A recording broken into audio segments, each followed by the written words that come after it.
आचार्य जी, एक प्रश्न है मेरा। अभी हाल ही में डोनाल्ड ट्रंप ने एक अनाउंसमेंट किया कि H1B वीज़ा के लिए 100,000 यानी $1,00,000 कंपनीज को अदा करने होंगे। तो अब मेरे कुछ फ्रेंड्स हैं जो बेंगलोर और पुणे जैसे शहरों में हैं, तो वो काफ़ी चिंतित हैं। उनका सपना था कि वहाँ जाके काम करेंगे। तो अब इस पॉलिटिकल डिसीजन को हमें किस दृष्टि से देखना चाहिए?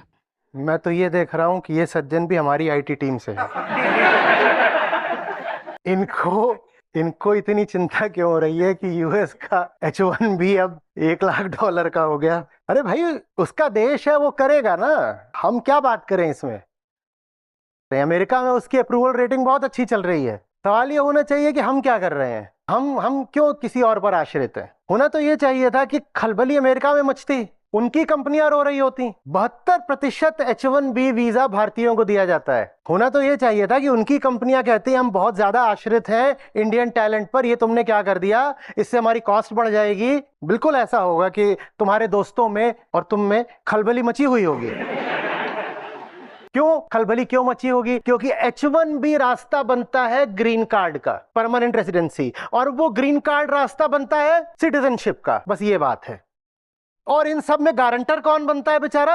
एम्प्लॉयर। हाँ जी हाँ जी, हम तो बहुत अच्छे एम्प्लॉय हैं जी, हमें भेजो जी। ये क्या हुआ? 8-10 साल बीतते बीतते पासपोर्ट ही बदल गया। अच्छे एम्प्लॉय तो छोड़ो, ये तो अच्छे नागरिक भी नहीं निकले। भाई उसको देखने दो। हमारा स्वाधीन देश है, हम पसंद करेंगे क्या कि कोई और आकर हमारी नीतियों में दखल दे रहा है? ये करो वो करो। अब ट्रंप कोशिश कर तो रहा है दखल देने की कि हमें तुम्हारा पूरा मार्केट चाहिए अपने अपने कार्स के लिए और अपने एग्रो प्रोडक्ट्स के लिए, चलो टैरिफ गिराओ तुम अपनी। तो हमको अच्छा लग रहा है क्या? हम कह रहे हैं नहीं, तुम सस्ता माल लाकर बेचोगे यहाँ पर, एग्रीकल्चरल माल, तो हमारे किसानों को क्या होगा? हमें नहीं अच्छा लग रहा। तुम अपनी गाड़ियां यहाँ लाकर बेचोगे तो जो हमारे डोमेस्टिक कार मैन्युफैक्चरर्स हैं उनका तो धंधा ही बंद हो जाएगा। हमें नहीं अच्छा लग रहा। हम बार बार यही कह रहे हैं हमारा देश है, जैसे मर्जी होगी हम चलेंगे, और हम बिल्कुल ठीक कह रहे हैं। तो वो भी ठीक कर रहा है ना, करने दो। ये थोड़ी कर रहा है कि मैं भारत में आके कुछ करूंगा। वो तो ये कह रहा है कि अमेरिका आओगे तो ये नियम बना रहा हूं। मैं पूछ रहा हूं, आजादी के इतने साल बाद भी ये हालत क्यों है कि हमें वहां जाने का मुंह तकना पड़ता है? आज भी ये हालत क्यों है कि हर पढ़ा लिखा आदमी, मैंने तुम्हारे जैसा, अमेरिका ही भागने का सपना देखता है? ये क्यों है हालत? बताओ तो।